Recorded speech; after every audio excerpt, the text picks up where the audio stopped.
Hola, ¿qué tal? Bienvenidos a Acceso B, en donde tú ya tienes tu boleto. Me da muchísimo gusto que me acompañes como cada tarde en esta, sobre todo, tercera temporada en el ejercicio de la discusión, en donde escuchamos, cuestionamos y proponemos. Mi nombre es Luis Benavides y, por supuesto, muchas gracias por acompañar. No quiero iniciar este emocionante conversación sin antes recordarle que puede usted seguirnos a través de las redes sociales, en las fanpage de Radio Choca, en las fanpage de Branding Office One, por supuesto en Noa Media, y a través de Instagram nos puede seguir también a través de @chocaradio. Estamos en vivo en este momento a través de esas plataformas digitales, y hoy me acompaña por supuesto alguien que ustedes ya conocen muy bien, es alguien que ya es de casa y que por supuesto siempre tiene un análisis puntual al respecto de lo que platica esta mesa. Por supuesto, después de esta elección 2021 no podíamos dejar de iniciar esta tercera temporada sin escuchar ese análisis y el debate que vamos a tener en este momento. Yo le doy la bienvenida a nuestro amigo, abogado y analista político, Carlos Ramón Campos Chávez. ¿Cómo estás, Carlos? Hermano, te agradezco nuevamente la invitación, la confianza, a todo tu auditorio. Muchísimas gracias por su preferencia. Buenas tardes a todos y a todos. Oye, Carlos, pues ya estamos volviendo otra vez al ritmo del análisis político, de la situación que hemos vivido. Aquí en este foro dimos cuestiones muy puntuales respecto al proceso electoral, que todavía no concluye, es importante decirlo, pero que finalmente la jornada ya acabó, la jornada electoral ya acabó y ahorita ya es tema de los tribunales y tema de la calificación de los procesos que se llevaron a cabo el pasado domingo 6 de junio. Pero en este sentido, Carlos, nosotros debemos decirlo con mucho orgullo, con mucho dinamismo. Aquí en esta mesa se aterrizaron cosas puntuales referente a lo que se está viviendo, lo que se vivió el 6 de junio y cómo finalmente fuimos aterrizando todo este proceso. ¿Cuál es de alguna manera, tu reflexión a lo que dijimos en los días pasados referente al proceso electoral, Carlos? Bueno, comentamos la primera mesa, que fue el 28 de abril, habíamos comentado con mucha puntualidad que esa se trataba de una elección atípica. ¿Por qué atípica? Por el contexto del COVID-19. Es correcto. Y uno de los puntos que habíamos comentado en la mesa era el alto nivel de participación electoral, o sea, el abstencionismo no se iba a presentar como en elecciones intermedias pasadas. Y en efecto así fue. Votó más del 50% de la población en el país, en promedio, en todo el país. Una media, bueno, no fue una media, fue algo no esperado, ¿no? De alguna manera. Claro, y en Tabasco votó el 52.3%, que estuvo en promedio de las elecciones intermedias pasadas. Pero a ver, que vote más del 50% de la población te dice que el mercado electoral, el electorado realmente tenía ganas de participar, pero aparte de eso aquí tiene mucha razón la tesis de Alejandro Moreno, un analista del Financiero, donde comenta la polarización del país. Me parece que el componente de la polarización del país, aunado a las agravantes del COVID-19, aunado al papel de las redes sociales, como ahorita aquí estamos pudiendo interactuar, formaron parte de esos catalizadores que llevaron al electorado a participar de manera importante en esa pasada jornada electoral. Y fíjate que en esa situación, independientemente de todos esos análisis que se hicieron previo en esta mesa, en donde también, por supuesto, Acceso B y todo el equipo que hace posible este programa, le pudo dar la apertura a la voz a muchos en esa época, en ese momento más bien, candidatos, y que hoy muchos de ellos no llegaron, pero sí algunos de los que sí llegaron, de alguna manera, de acuerdo al resultado de la elección que se vivió el 6 de junio, pues también pudo plantear aquí sus propuestas, también pudo escuchar nuestros cuestionamientos e incluso con el dinamismo del público pudimos de alguna manera proponer ciertas cuestiones que esperemos vayamos viendo en el camino cómo se va dando todo eso, que como bien dicen en la campaña son promesas, pero a la hora de gobernar es donde cambia la situación. Yo quisiera dar la vuelta a la página de la elección del 6 de junio pasado y brincarnos, mi estimado Carlos, pasar a materia y ver en principio quién gana, quién pierde después de la elección del 6 de junio desde este año 2021. Bueno, a ver, poner eso en territorio, en dimensión, en el mapa electoral. A ver, ¿qué estuvo en disputa? Fue la elección más grande de la historia. Correcto. Hubieron una homologación de candidaturas a gobernador que se homologaron en esta elección en particular. Fueron solo término de 2 años, por ejemplo, Baja California Norte, que fueron solo 2 años y que volvió a repetir elección a gobernador. Bueno, en fin, la reforma electoral del 2014 generó cambios que provocó que esta elección del 2021 fuera la más grande de la historia.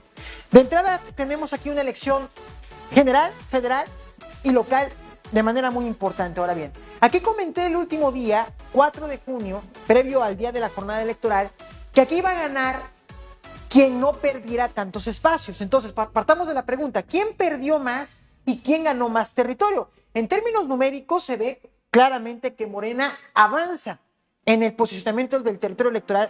Ahora sí que a nivel gobernaturas, por ejemplo, se llevó 12 gobernaturas consolidado el verde. En el caso del estado de San Luis Potosí, si no mal recuerdo, ¿no? Sí. Entonces, tenemos aquí que Morena, de solo una gobernatura, En este proceso renovación, aumenta gobernaturas, entonces gana territorio de manera muy importante. Ahora, ¿quién pierde aquí? Me parece que quienes tenían mayor territorio electoral, pues al final terminaron perdiendo me parece que el Partido Revolucionario Institucional. Ahora, no me parece, están los números.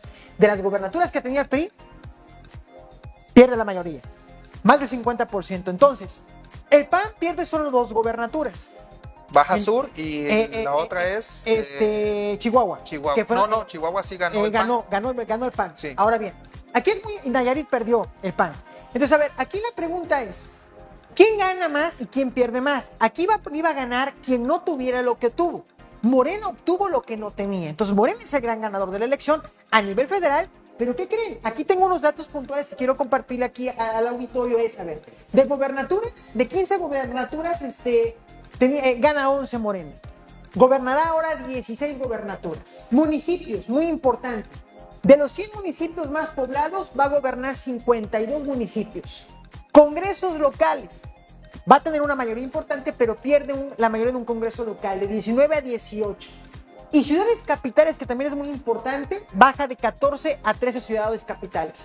Independientemente de estos pequeños números, Morena me parece se alza con la victoria de manera muy importante. Ahora bien, estos son números generales. Vámonos al Congreso de la Unión, que es muy importante. En el Congreso de la Unión, si bien con los aliados Morena tiene una mayoría calificada de manera muy importante, decir que solo Morena pierde votos, un número efectivo de votos muy importante, de un 37-40% que tuvo en el 18, bajó un 35-34%. Pero eso no quita que tenga la mayoría con sus aliados, porque sí va a requerir del verde para sacar reformas constitucionales. Y hago un paréntesis ahí, ¿no? El mismo presidente en la primera mañanera después de la elección, post-elección o post-jornada electoral, pues también fue muy claro, ¿no? El tema es que incluso él está abierto a construir lo que le falta. Incluso hasta puso nombre y apellido, ¿no? Hasta con algunos diputados del PRI, ¿no? A ver, eso es muy importante. A ver, los partidos bisagra. ¿Qué son los partidos bisagra? Son aquellos partidos que en el sistema político mexicano te permiten hacer negociaciones en el Congreso para efectos de poder aprobar el presupuesto, sacar reformas constitucionales, en fin. Aquí tenemos 3 principales partidos que juegan como bisagra. Tenemos el Partido Verde, tenemos Movimiento Ciudadano y tenemos el Partido Revolucionario Institucional. Entonces, de entrada con el solo Partido Verde no requiere otro partido más, el Morena, en este caso el partido en el gobierno, para efectos de sacar reformas constitucionales, que sería la ambición más importante para efectos de modificar el aparato normativo principal de este país. Porque los congresos locales ya los tienen, que tú requieres 50 más 1. Claro. Obviamente, ¿quién es la segunda fuerza? Quien no va a ceder, en efecto, obviamente, a la agenda de Morena va a ser el PAN. El PAN se consolida como una segunda fuerza política nacional, una oposición natural a Morena discursivamente, simbólicamente, con actores también simbólicos que están en acción nacional. Y bueno, actualmente gobierna Aguascalientes, Chihuahua, Guanajuato, Querétaro y Yucatán. Y obtendrá 31 diputados federales más de la elección pasada. Ok. Entonces, aquí tenemos, bueno, en términos numéricos, ¿gana Morena? Sí, gana Morena. O mejor dicho, gana el proyecto político del presidente. Porque Morena es un partido, es un instrumento. Pero me parece que aquí, con todas esas alianzas que se construyeron, gana al final el proyecto político del presidente López Obrador. Fíjate que, bueno, a mí me gustaría que matizáramos también en el tema de los perdedores, aunque no sean los grandes perdedores, pero sí deben ser perdedores. Por ejemplo, los partidos que no cruzaron el umbral de los 3%, ¿no? Del 3%, que incluso remató finalmente lo que de alguna manera muchos decían, ¿no? Ellos no deberían estar en la elección porque ya les habíamos dicho que con el voto ciudadano no alcanzaban el porcentaje o las razones jurídicas para que se formaran partido, pero que el tribunal los regresó a la contienda, ¿no? Y que finalmente, pues, el voto ciudadano les dijo, no, ustedes no van a estar en el umbral del 3%, y así desaparece Fuerza por México, Partido Encuentro Social, que por cierto, hasta hace unos días fue trending topic.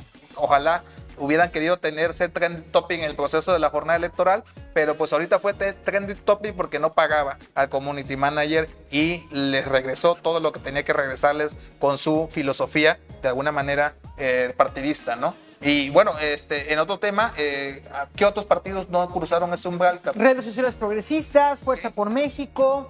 Aquí es muy importante, qué bueno que me haces esa pregunta, Luis, porque más allá de los partidos en particular que no alcanzaron el 3% del mínimo para efectos de la votación efectiva, para efectos de alcanzar el registro, es muy importante tener aquí en cuenta algo, y es un estudio que también hace el financiero Alejandro Moreno, es la despartidización de la política.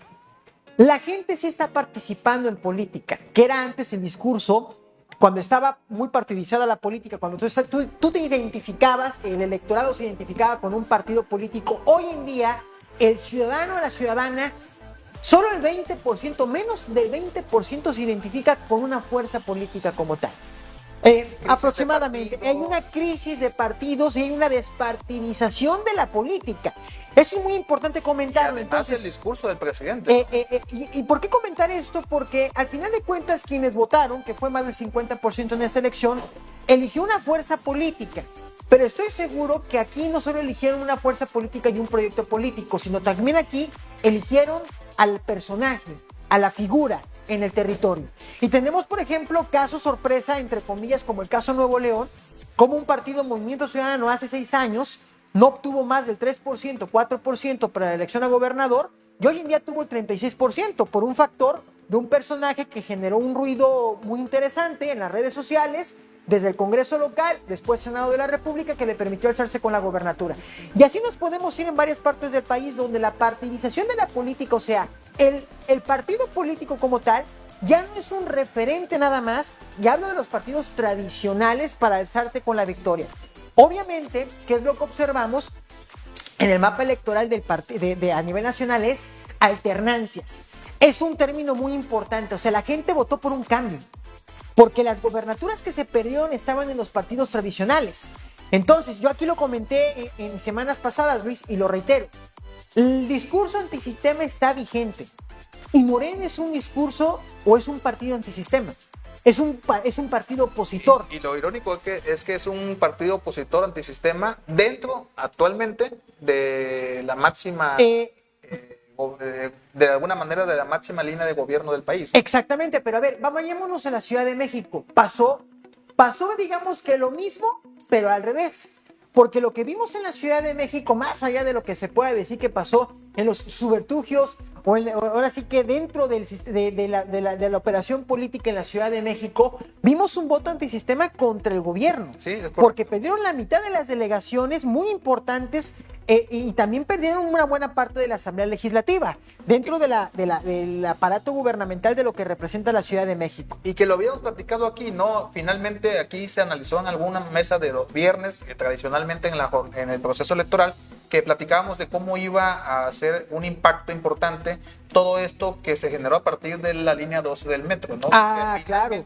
Se atribuye, entre otros factores, uno de los más importantes de esa debacle que tuvieron en la Ciudad de México. Lo del metro de la Ciudad de México sucedió exactamente el 3 de mayo. Aquí lo platicamos el 6 de mayo, que fue en nuestra segunda mesa. Y aquí lo platicamos en la mesa donde dijimos, oye, la coyuntura del tema de la línea 12 no se iba a afectar. Y en efecto afectó. Completamente fue una coyuntura, fue un punto de quiebre. Bueno, a ver, la Ciudad de México no opera, no se mueve sin el metro o sin el metrobús.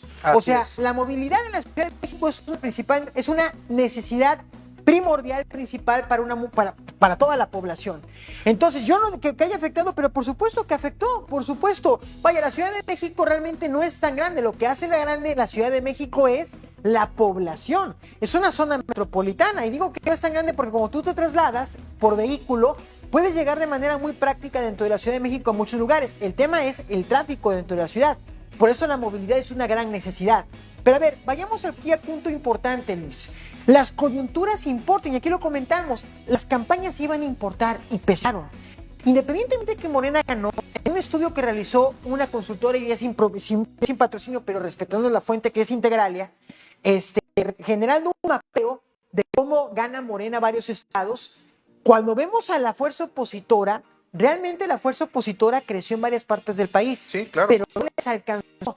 Eso es muy importante comentarlo. Entonces, aquí quiero plantear un tema importante en la mesa, Luis. El tema del voto cruzado. ¿Hubo voto cruzado o no hubo voto cruzado? Bueno, aquí, y digo, quiero que cuando adelante. platiques de este tema del voto cruzado también partamos desde el punto de vista nacional y también desde el punto de vista local, ¿no? Porque Claro. creo que el contexto de por ser el estado que da origen al líder actualmente más importante del país en el término político, pues evidentemente tiene unas acepciones particulares, ¿no? A ver, aquí en Tabasco vimos los resultados electorales, definitivamente fue un carro completo para Morena, definitivamente. O sea, con excepción de algunos municipios, pero técnicamente todo fue pro Morena. Diputaciones quedó federales, igual, locales, y a nivel municipal hubieron diferencias, pero bueno, fue un carro casi completo para Morena, con excepción de algunos municipios. Pero a nivel federal, aparte del componente de las alternancias en los estados, es muy importante comentar, yo aquí planteé un porcentaje. Yo comenté que en el voto cruzado yo iba a ver aproximadamente un 20-30% en ese rango. Y en efecto, así fue. Ese 20-30% votó cruzado. Pero aquí hay un dato aunado a lo que estoy platicando. Cuando vemos nosotros las gráficas comparativas del 15, 18 y 21, obviamente hubo un crecimiento del 15 al 18, pero en el 21 todos los partidos disminuyeron su número efectivo de votos. Saquemos el tema del porcentaje. Porque el porcentaje no te dice realmente cómo votó. Hay que irnos al votante, ahora 1, 2 y 3 hasta el millón de votantes. Todos los partidos disminuyeron el número efectivo de votos. Es más, no lo digo yo, está el estudio, Morena pierde el número efectivo de votos, aunque porcentaje, aunque también pierde de manera considerable, gana terreno, pero en el número efectivo de votos no debemos de perder de vista el arrastre de la votación. El único partido que aumentó por ahí del millón, pero que no le alcanzó en varios lugares, es Movimiento Ciudadano, Okay. que tuvo 1,5 millones más de votos. Pero eso es hablando ya del número de votos. Ahora bien, regreso al voto cruzado. ¿Hubo voto cruzado? Sí lo hubo, pero no hubo en mayoría. ¿Y dónde se dio de voto cruzado? Se dio en la gente con estudios universitarios para adelante. Entonces, más o menos gana Morena, pero estos datos pequeños, estos detalles te permiten también entender la dinámica del proceso electoral, que no hay que perder de vista. El resultado electoral es una cosa, pero el análisis de este es otra. Fíjate que antes de pasar a los siguientes temas, agradezco muchísimo a Mari Carmen que nos manda saludos. Muchas gracias por su atención. A Segovia Rodríguez, también te envío un saludo, mi estimado Segovia. Gracias por sintonizarnos a través de la plataforma Radio Choca. Por supuesto, mi estimado Carlos, el tema da para mucho, pero pasando un poquito más para ir tomando más rol en el tema local incluso, ya platicamos de los grandes perdedores de esta elección, ¿no? Y también de los ganadores de este proceso. Pero a partir de este proceso, después de la jornada electoral, ¿qué vamos a esperar de los pocos meses que le restan a las autoridades que ya se van, ¿no? En el caso legislativo, en septiembre se va al Congreso de la actual legislatura, y en el caso de los presidentes municipales, pues bueno, también se van, pero en octubre, el 4 de octubre es su último día de gobierno en los ayuntamientos que hoy todavía están funcionando. ¿Qué esperarías tú desde el punto de vista de analista que pudieran hacer en este proceso ya de despedida de estas autoridades? Yo quiero comentar hace 3 meses. A mí lo que me preocupaba era el día después de. Lo voy a compartir en mis redes nuevamente para que se plantee realmente, y lo reitero con mucha contundencia. A mí lo que me preocupa es la agenda de gobierno de aquí a futuro, el futuro inmediato, que es el presente de hoy. ¿Por qué? Porque las secuelas del COVID-19, las secuelas económicas, independientemente que aunque se vean signos de recuperación, hay secuelas que hay que atender. Y se atienden con políticas públicas desde el gobierno a nivel municipal. Pero ¿qué creen? Las políticas públicas también se construyen desde el Congreso del Estado y el Congreso Federal. Primero designando presupuesto, pero también revisando proyectos. Entonces, ¿yo qué espero? A ver, ya ganó quien tenía que ganar. Y es más, yo te iba a proponer, Luis, y aquí lo platico, era que esta mesa también se llamara ¿qué pasó ayer? O sea, ¿qué pasó el día de la elección? O sea, Ya terminó la Digo, fiesta. ya cuando me haces esa referencia me preocupa porque... Ya, ahora sí que pasó el de hangover, ¿no? O sea, ya pasó la fiesta. ¿Hubo resaca o ya hubo recuperación? Pues te voy a decir una cosa, hoy yo veo, y lo vamos a platicar más adelante, veo muchos actores festejando algo que incluso estoy casi seguro que no saben ni qué tierra están pisando. A ver, hace unos días aquí llevándolo a Villahermosa, llovió. La gente se está yendo al agua. La siguiente administración donde la gente se ha ido al agua, principalmente el municipio del centro, no dudemos que hay una contingencia importante a principios de octubre. Recordemos que el año pasado hubieron contingencias importantes, la gente se fue al agua. Entonces, ¿yo qué esperaría? Obviamente no pueden hacer más porque tiene que terminar un gobierno municipal, es que haya acuerdos, haya diálogos, haya acercamientos en este periodo de transición que está legalmente establecido. Para efectos de la entrega-recepción, en este proceso de transición, se puedan generar situaciones, acuerdos institucionales para efectos de cuáles van a ser las primeras acciones. Y yo aquí no plantearía el tema de los primeros 100 días.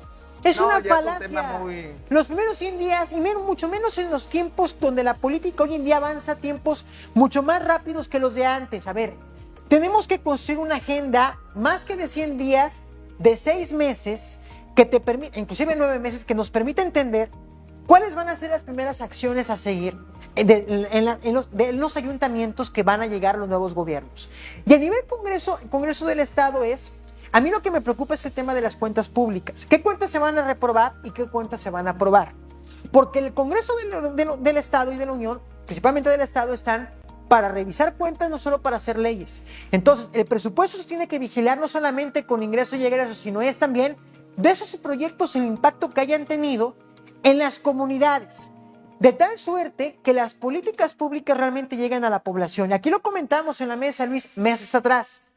No solamente tiene que ser un discurso cercano a la gente, tiene que ser un discurso que te permita aterrizar y decir, estas son las necesidades, estas son las soluciones. Entonces, yo que espero es que ya se pongan de acuerdo cuáles van a ser la construcción de la agenda, no mediática, la agenda de gobierno que se va a configurar de aquí a los siguientes 9 meses cuando entren en funciones. Porque, insisto, los 100 días son 3 meses y unos días. En 100 días, realmente tú no haces gran cosa en una administración pública. Fíjate que, Carlos, que es importante contextualizar todos estos puntos, porque aquí la pregunta que te haría, derivado de lo que acabas de reflexionar, es que ¿ves tú un escenario de confrontación entre el presidente municipal saliente y los presidentes municipales gigantes? Es decir, vamos a escuchar de alguna manera, esos ecos o llamados a la guerra de ambas partes, o bueno, por lo menos de las partes de nuevas autoridades gubernamentales. Eso se podría observar más cuando hay una alternancia. Pensemos, por ejemplo, en el municipio de Cunduacán, donde llegó un candidato independiente. Bueno, que ya veo que ahí también se están haciendo de palabras. La autoridad actual y el electa. Por ejemplo, ahí tú tienes ahí un escenario. Un segundo escenario, por ejemplo, Paraíso, donde también va a haber una alternancia. Otro escenario, Tacotalpa. A ver, importante. Alcaldes, alcaldesas, electas, electos, muy importante. El proceso de entrega-recepción no se limita a recibir simplemente la documentación del gobierno saliente. También abona, y es muy importante, al momento de usted firmar, revisar lo que está firmando. Porque usted está casi interpósita persona aceptando lo que está recibiendo. Claro. Entonces yo digo, ahí habría que revisar, plantear técnicamente una auditoría al gobierno que esté entregando para efectos de tú no recibir, en caso de afectación presupuestal, problemas dentro de la administración municipal. No creo suceda, pero vamos a ver qué sucede. Pero al final de cuentas, la idea de esta mesa es poder, de alguna manera, ejemplificar algunos escenarios y pues, si hablamos de estadísticas, no vamos tan mal en las atinadas o acertadas que hemos hecho. Pero a ver, vamos a plantear esa pregunta, estimado Luis, a nivel gobiernos estatales, donde va a haber alternancias. ¿Será que pueda suceder una situación de ese tipo cuando los gobiernos de los partidos tradicionales se entreguen a los gobiernos de Morena? Habría que revisarlo, porque yo creo que ahí sí puedo ver escenarios de confrontación de qué es lo que están recibiendo. Fuego amigo, ¿no? No lo sé, pero lo que podría decir es, a ver, tú no puedes aceptar o recibir algo, o sea, recibir sí, pero aceptar el recibimiento, lo que se sí entrega hay es correcto, inconsistencias. Por eso el proceso de entrega-recepción es muy importante. Y esto no es un tema de incertidumbre, está normado. Hay una normativa administrativa que te explica claramente cómo deben ser los procesos de entrega-recepción. Fíjate que también contextualizando el tema ahora en el ámbito legislativo, pues básicamente en el caso de Tabasco vamos a vivir una transición aterciopelada totalmente porque, bueno, de 21 distritos que tiene la actual legislatura, Morena, pues prácticamente tendrá Tuvo la... 21 distritos, ¿no?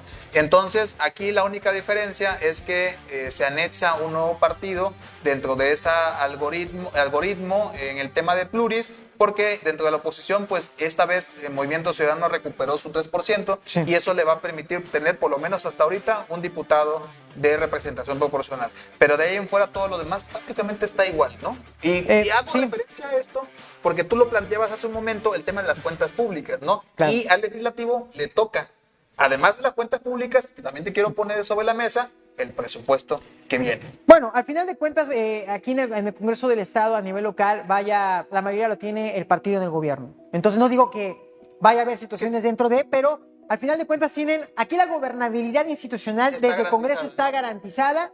No veo mayor problema.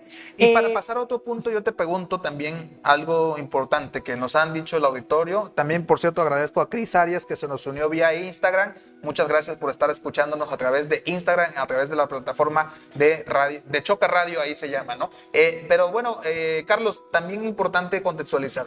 Tú ves en este ejercicio de la elección, ¿tú ves una aprobación al gobierno de la Cuarta Transformación en Tabasco al tener estos resultados? Mira, el presidente tiene números, es más, es el estado donde más votos a favor tiene, o sea, apoyo social tiene el presidente, más del 70-75%.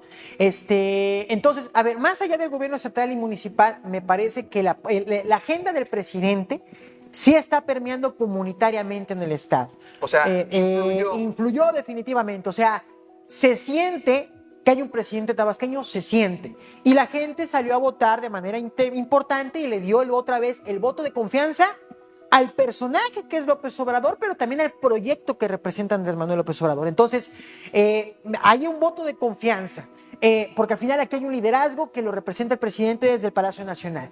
Ahora bien, en otros estados de la República, estaba checando un comparativo del número de aprobación del presidente en todos los estados, están por arriba del 50%, Entonces yo no dudo que este fenómeno de arrastre, si lo queremos ver así, algunos analistas hablan de que se vio invisiblemente o fantasmalmente el presidente en la boleta electoral.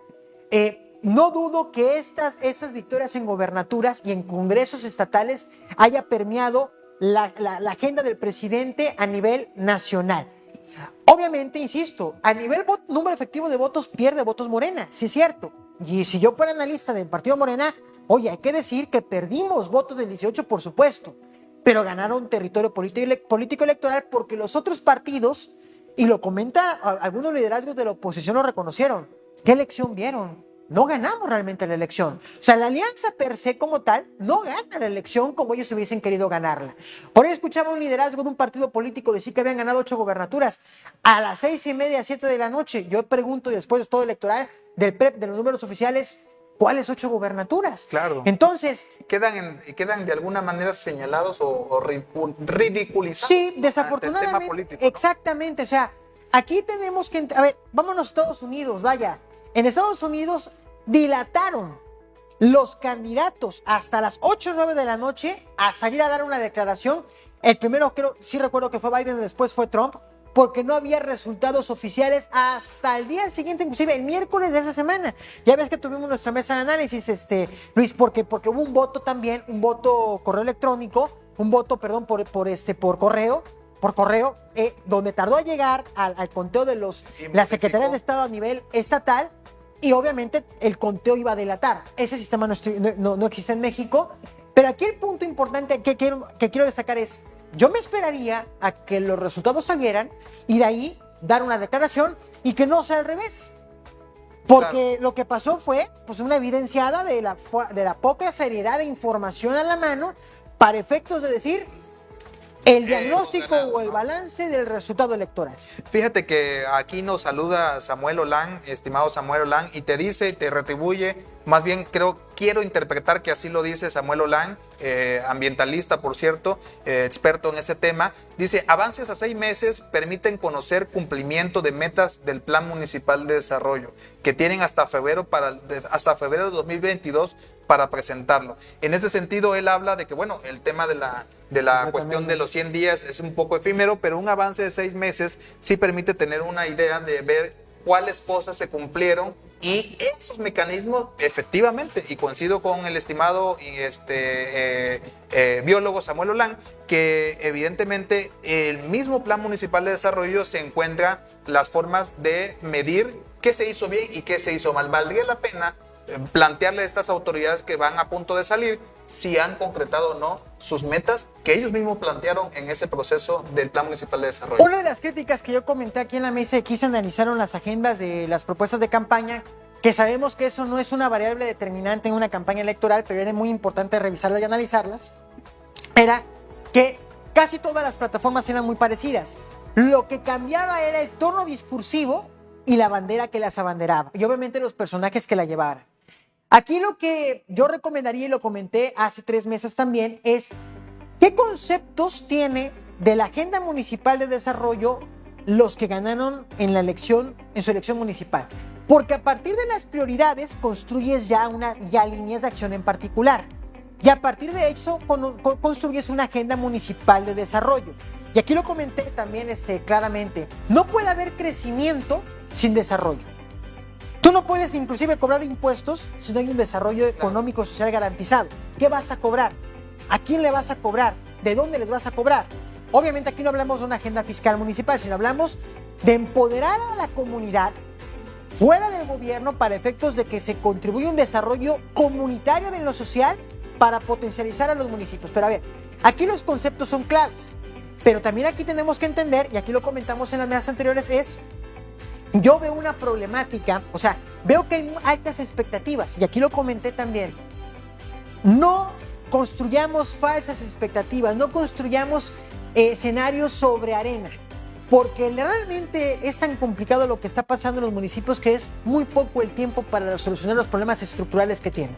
Fíjate, y eso ya da pauta para la siguiente cuestión, el cuestionamiento, para ir concluyendo este primer arranque de la mesa de análisis político que estamos ya ingresando en la 3ª temporada de Acceso B, que por supuesto agradezco que estén sintonizando. Carlos, en el tema es, ¿qué esperar de las nuevas autoridades? ¿Cuál es tu proyección en el ejercicio de las próximas autoridades? Vamos a hacer 2 puntualizaciones muy claras. Uno en el tema legislativo, que prácticamente va a ser rápido porque pues evidentemente no vemos mucha variación. Y en la otra, bueno, es en la agenda municipal, la municipalista, derivado de 2 factores importantes. Uno, el emergente partido Movimiento Ciudadano, y otro, la variación de un candidato independiente que finalmente llama mucho la atención en este ejercicio en donde casi todo pues fue arrasado por Moreno, ¿no? A ver, yo lo que espero, tiene mucha, ya acabaron las campañas, ya acabó la fiesta electoral, ya acabó la verbena, ya acabó la conquista por el mercado electoral.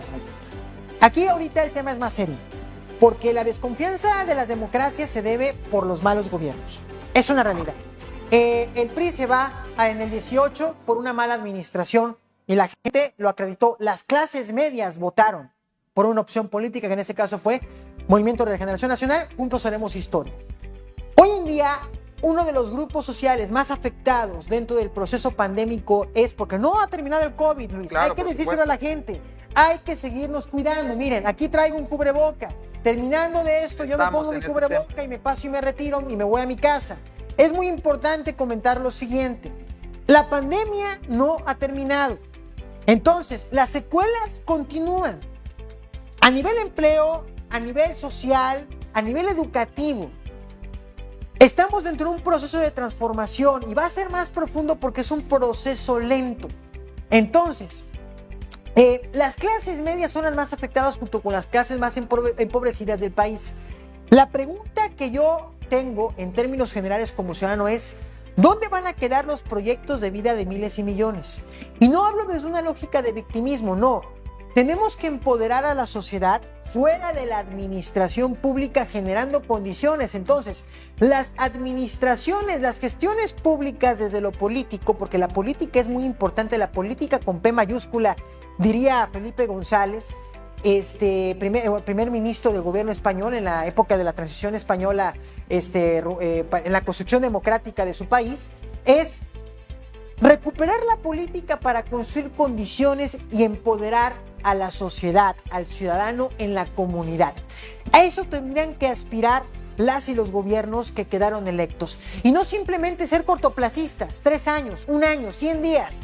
No, tenemos que apostar un proyecto de corto, mediano plazo, siendo realistas, hablándole a la gente de frente y decirle, esto es lo que podemos hacer y sobre esta ruta vamos a conducirnos. No puede ser posible que en los últimos 30, 40 años, comunidades en nuestro estado o en otras partes del país no tengan carreteras, no tengan vialidad, no haya luz, sigan en los años 40, 50, 60 y estemos en la segunda década del siglo XXI o estemos empezando en la tercera década.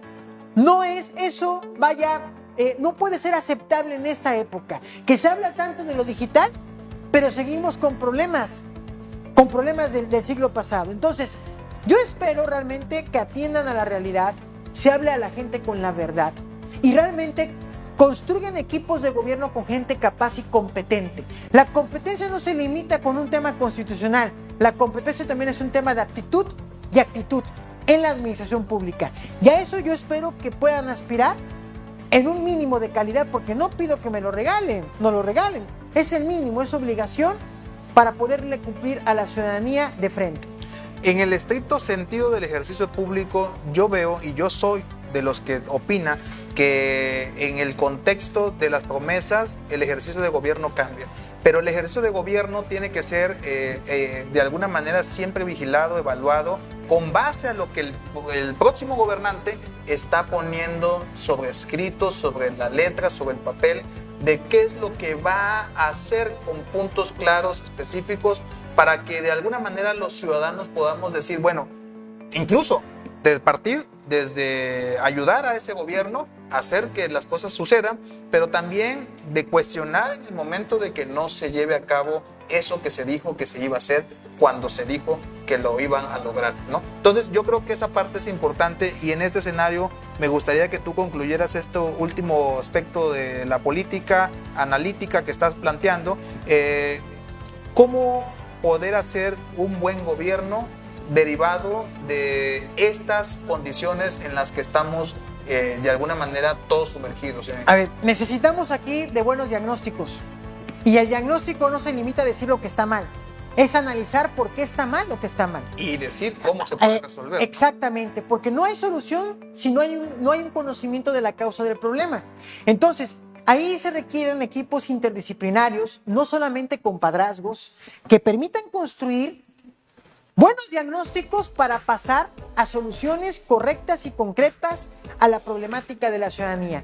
Y no quiero hablar una lógica de limitarse, sino quiero hablar de enfocarnos realmente en esas problemáticas y empezar a construir operativamente desde la administración pública brazos operativos que instrumenten soluciones. Porque el problema en los gobiernos, Luis, te voy a decir que es, puedo prometer mucho, pero abarco poco. Que eso comúnmente sucede, ¿no? Todo plan municipal de desarrollo también requiere los planes sectoriales. Claro. Para ser operativo, lo que estás tú planteando en tu hoja de ruta. Ahí está realmente el meollo de cómo instrumentar para generar soluciones. Y lo comenté aquí. Aquí requerimos un buen equipo de trabajo, buenos diagnósticos para construir soluciones concretas a problemas concretos. Y obviamente comentarlo, no solamente gobernar con redes sociales, es un gran instrumento, hay que gobernar desde las comunidades, porque en las comunidades es donde se vive y se siente la problemática en particular. Y no es un regalo lo que el ayuntamiento le va a solucionar a la gente, es obligación constitucional para poder garantizar los derechos humanos de la población desde el gobierno elegido democráticamente. Muchas gracias, Carlos. Amigo mío, Carlos Ramón Campos Chávez, analista y abogado político. analista político y abogado. En este ejercicio de la tercera temporada es muy importante tu punto de vista en este contexto de lo que estamos viviendo, y vamos a ir planteando en la tercera temporada muchos más escenarios en lo que pareciera ser hipotéticamente resulta después ser la realidad que nos avasalla, ¿no?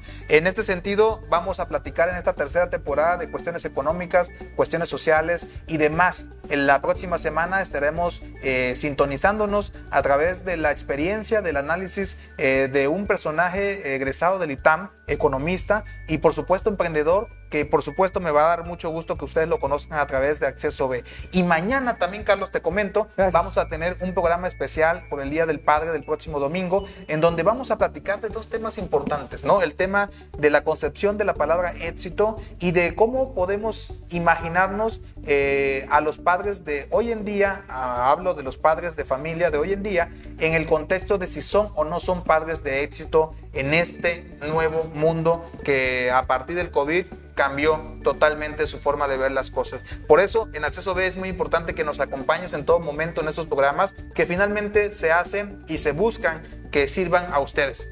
Ustedes que son la razón de que estemos todos los días ingresando esta información en las redes sociales. Muchas gracias, Carlos, por acompañarnos y pues evidentemente bienvenido a esta tercera temporada en donde estoy seguro vamos a poner los puntos de las I y también vamos a dar primicias por los análisis que aquí compartimos. Te agradezco, Luis. Excelente tarde, noche y a la orden con ustedes. Muchas gracias. Muchas gracias, y a ustedes les recuerdo que nos sigan en redes sociales a través de las fanpage Radio Choca, Branding Office One y por supuesto Noa Media. Por supuesto también en Instagram a través de Choca Radio y en nuestras redes sociales personales, Carlos, un servidor, estamos ahí interactuando en todo momento con ustedes. Agradezco igualmente a todas las personas que nos escribieron, que estuvieron atentas a este programa de regreso a la tercera temporada. Por supuesto, a quienes no logremos dar contestación, estaremos escribiendo y nos vemos mañana en el programa especial del Día del Padre a las 6 de la tarde. Y por supuesto, el próximo martes estamos en Acceso B con el tema económico con Alex Medina. Aquí estamos con ustedes compartiendo todo lo que a ustedes les interesa. En Acceso B, tú ya tienes tu boleto. Buenas tardes, hasta pronto.